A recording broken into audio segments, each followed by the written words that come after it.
Ambassador Quinn, I want to ask you about the role of Iowa. We know that Iowa is very significant politically. I've been to Iowa twice at least for the Oh, first yeah. of the country caucuses in 2012 and 2016. Great memories. The burgers in Des Moines was awesome. Now, it's a big agricultural state. We all know that. It's the agricultural heartland of the United States, and your hometown, Iowa, has a very special role, special place in China-U.S. relations over the past decade.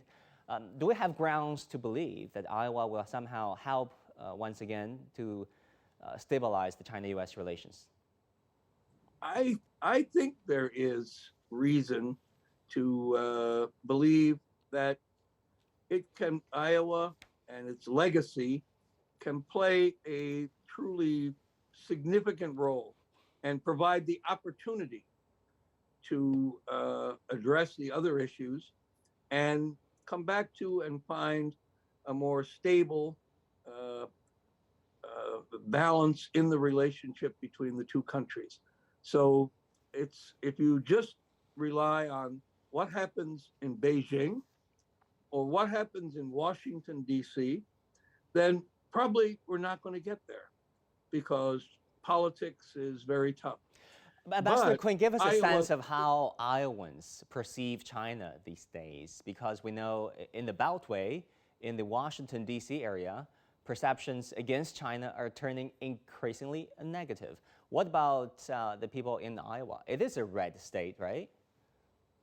it has become a red state very recently, But up being until, red state doesn't necessarily mean it's anti-China. I just want to get your sense on how yes, locals yes, truly right. feel about China. Yeah. So I think there's probably mixed feelings about China.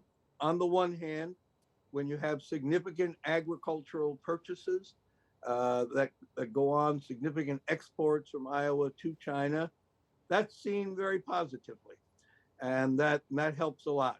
But I would be less than honest if I didn't say that some of the other issues that have been more front and center and have been in political campaigns, that this has created feelings towards China in the short run that are different than they were when 2012, when then Vice President Xi Jinping came to Iowa.